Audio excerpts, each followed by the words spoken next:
The muscles of our upper legs and hips, the fronts, the sides, and the backs, are important stabilization and walking muscles.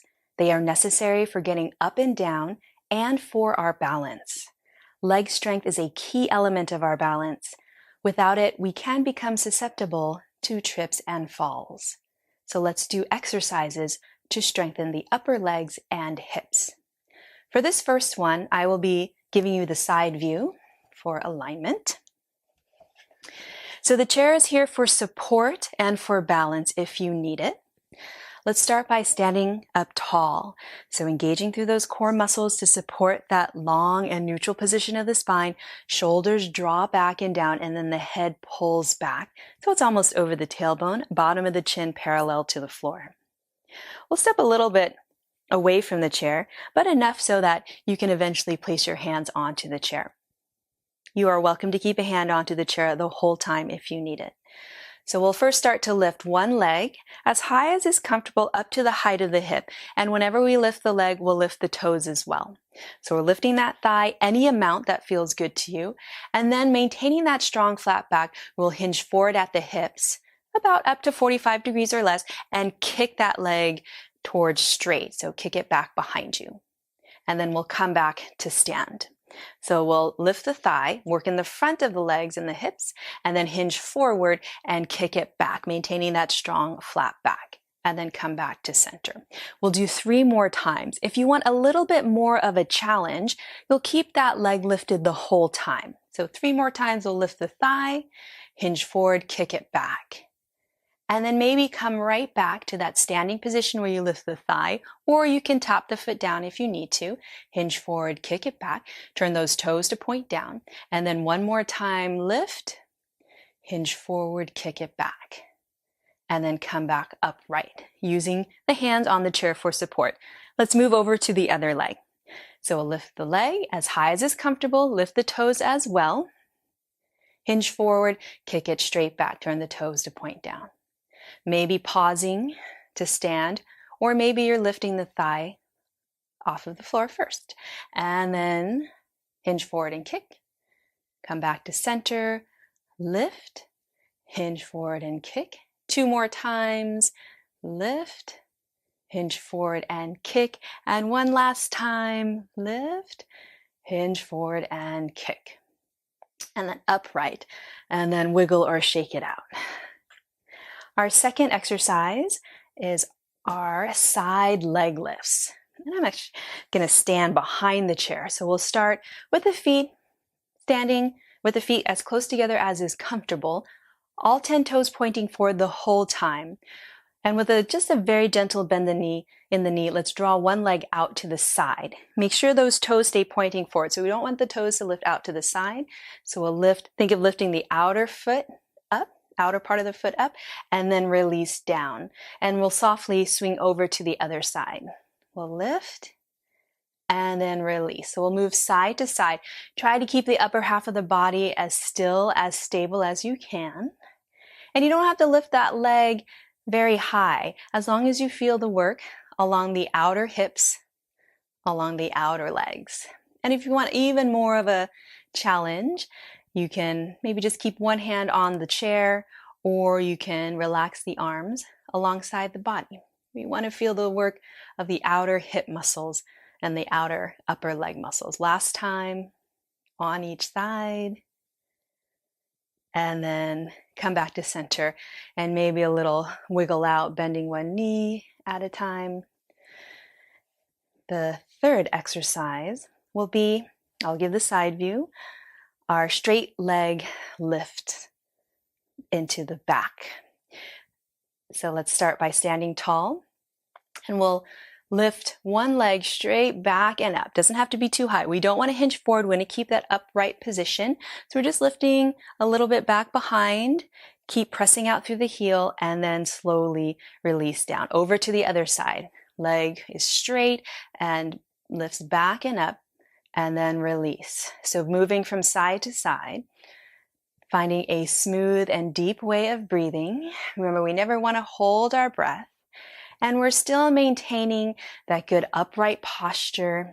Shoulders stay over the hips.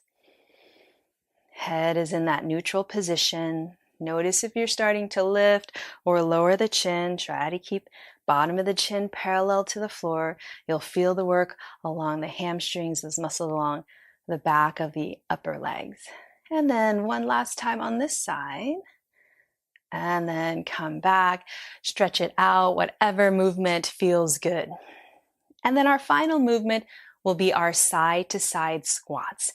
Let's review the proper technique for the squat. I'll give you the side view. Separate your feet a little bit wider than the hips. To do our squats, very similar to our sit to stands. Maintain that strong core, strong flat back. As you hinge forward at the hips, you'll bend the knees and draw your bottom back behind you. The depth of your squat is up to you. You can do maybe a higher squat. If you feel comfortable, you can go a little bit lower. Just make sure the knees don't go past the toes and they track towards the center of the toes. And then when you rise on up, press into the heels. So you're engaging through those muscles along the back of the body to stand up tall. I'm going to give you the front view. We are going to do a side to side squat. So standing, we'll stand from a standing position behind the chair. And then we'll step out to the side, have a little squat. So remember, hinge forward at the hips, draw your bottom back behind you. For the first few ones, you can make sure that the knees don't go past the toes and they track towards the direction of the center of the toes. And then let's come back up and step that foot back to center. And then over to the other side. Step it out, little squat. Make sure the knees are in that proper position. Don't go past the toes and track towards the center of the toes. Stand up tall and step together. So we'll move side to side. And remember, the depth of the squat is up to you. You can keep a relatively high squat.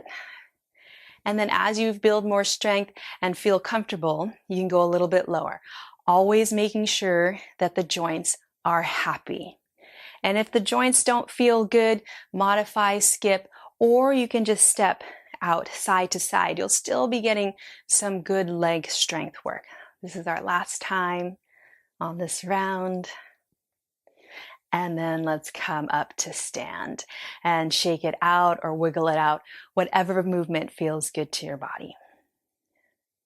Let's repeat that whole set of exercises one more time, starting with our knee lifts to kickbacks. I'll give you the side view again. So we'll do 5 on each leg. We'll lift the thigh as high as is comfortable, lift the toes, hinge forward and kick it back.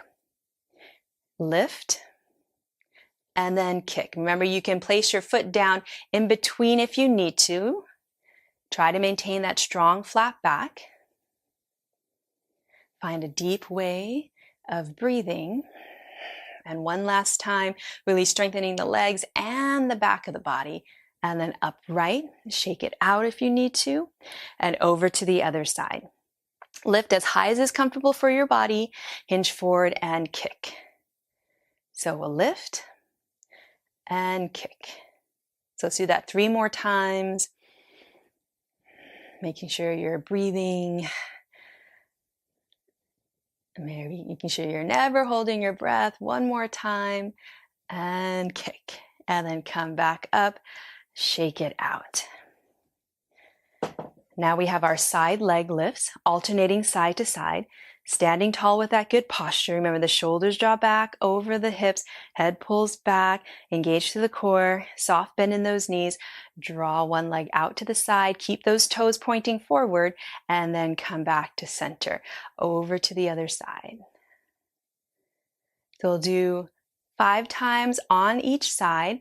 And if you really start to feel those outer legs, outer hips working, you can just lift it a little bit. Doesn't have to be too high to get that strength work done in those outer hips.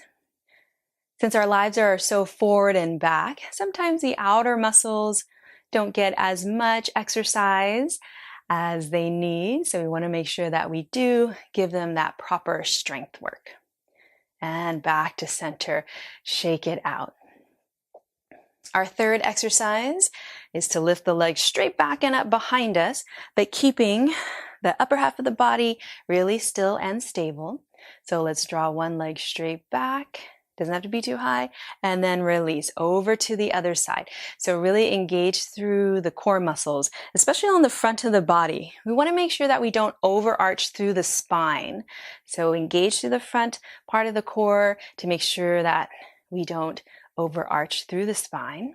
And we have 2 more on each side, just moving slowly and with control, really focusing on those muscles along the back of the legs, and then release and shake it out. Our final exercise is our side-to-side squat, standing behind the chair. Remember, keep the hands on the chair for support if you need it. Let's step out to one side, bend those knees, hinge forward at the hips, draw your bottom back, and then really engage through those legs to come back to center, over to the other side, little squat. So the depth of the squat is up to you. Moving side to side, a total of up to 5 times. You should really feel the legs working, the core is working, finding a nice smooth way of breathing. You'll also get some stretch through the ankles, all muscles that are helpful for our balance. Let's do one more time. And last side. All right, great job, everyone. Hopefully you feel the muscles of your legs working and even strengthening. Let's come into just an easy little stretch for the back of the body. I'll give you the side view. So separate your feet, hips width distance are a little bit wider, and then let's come onto our forearms onto the top of the chair. So we're getting some roundness through the spine, just a little stretch for the back of the body. If you want to add a little bit of movement, if that feels good, you can. Or you can just stay in stillness and get a nice stretch for the back. And then when you're ready, have a soft bend in those knees, engage through those frontal abdominals, those core muscles, and then let's press into the chair so we can slowly roll it on up, still getting a nice stretch for the back of the body. And then come back to a standing position. All right, great.